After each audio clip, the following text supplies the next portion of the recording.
Hello, welcome to Homesteading Northwest Florida. It is May 2nd, 2025 at about 5 p.m. at night and in the evening. 5 p.m. dinner time. It is 79 degrees, 78 degrees. And yep, we chopped off some lettuce, harvested some lettuce. I actually do have some. These are Everglades tomatoes seeds that I saved, and I just dumped them all here, and I had to put a trellis because they're getting kind of big, and I got a few flowers. So we'll see what happens. I never always had the patience for tomatoes here because they get so infested. And we moved the apple trees, and it looks like some are doing good, some are doing so-so. We harvested some of these lettuces. This is a flat leaf lettuce. It's just easier to clean. And we're rinsing off one of our plates. We had a tomato on here, and we're trying to get the tomato in the soil, the seeds. These are carrots. Here is the crate that the Woodland Mills Sawmill came in. And that's heavy duty. I'll be making some kind of welding table out of that or something. And I didn't actually, it slid out of that front area. You're supposed to remove these bolts and bend down the front so you can slide stuff out. Well, I managed to slide it out without even, bending that very much. I bent it back. Oh, we got some zinnias growing here. Planted a few flower seeds. It's supposed to rain tomorrow. And actually, our town of Century, Florida is supposed to have, it was a logging town. It's supposed to have, we were supposed to have Sawmill days tomorrow. Sawmill days and car show tomorrow. And because of the rain, they're putting it off until June 7th. So anyhow, I was kind of maybe going to go to that. But they canceled it because for once it's supposed to rain. It is so dry here, like a desert. And but we're still doing the sawmill base. And I dug the cement blocks in here as level as I could. And now we are putting these anchors in here. We're drilling with a masonry drill bit into the cement blocks. Yeah, here's our masonry drill from Harbor Freight into the cement blocks. And I had these anchors. I was at first going to use these hollow wall anchors. And I think the trick with these anchors is you got to put pressure and you got to stand on the board. You have to stand on here, otherwise stuff is going to bow up and it's not going to turn out right. Your anchor is not going to go in. So I was going to originally use these hollow wall anchors because I have about 50 of them. And then I also have these other, and then, yeah, this one broke. This one broke and it wasn't firm enough attachment, or it just didn't, maybe I wasn't pushing down, but these are better.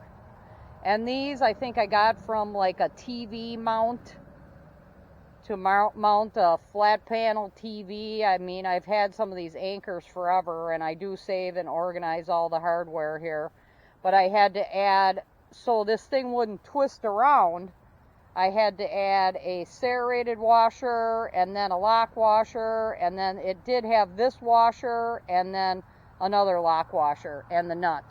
It did have that, but I added the serrated washer and this lock washer so it had something to like grab onto this wood because it wasn't working. Only thing I don't like about these is I have to chop off the top with an angle grinder, because this all needs to be flat to put the feet of the sawmill base. Like here I have a template. Well, that's going to run into there of this foot. So I have to cut everything off.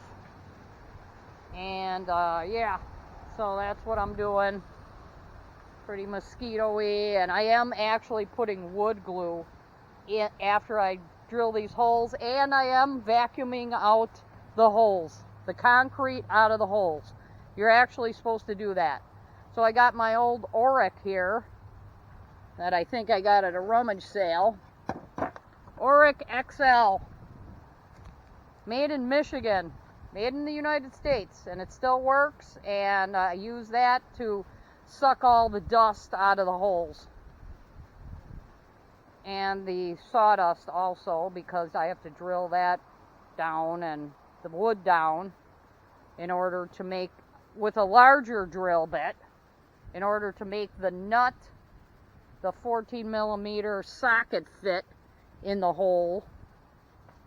I think I'll show you what's got to happen here. And I made these connector boards, 3 connector boards this morning, and painted them. But this socket actually has to be able to fit in here to do the nut. And these are not really that long. But that's okay, because I'm going to have to cut these bolts off flush. And if they were any longer, you know, I might, you know, so I have to basically countersink these things in here to get the socket on to, I have to countersink around here so I can get a socket on there. But it's holding, like I don't want to lift it up, but it's holding. It's holding the 2x6 to the concrete block. So yeah, good luck. You know, I think this is going to work permanently, which is what I'd like to do.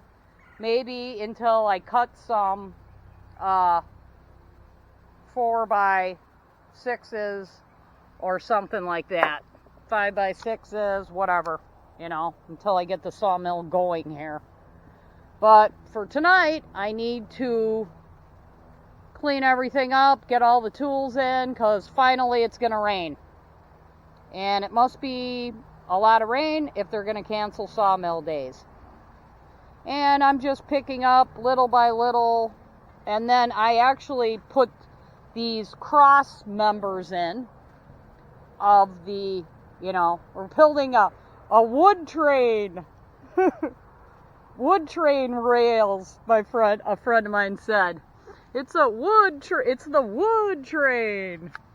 So anyhow, I put these, like, used a pocket hole drill, but I did put them along the side so that I might fill this up with caulk, depending on how permanent I think this base is going to be. And yeah, so little by little, we're getting this done. Can't wait to bolt the whole track together. Yeah, come here, Mustache. Come here. Here's Mustache the cat. Mustache the cat. Yeah, what a good kitty.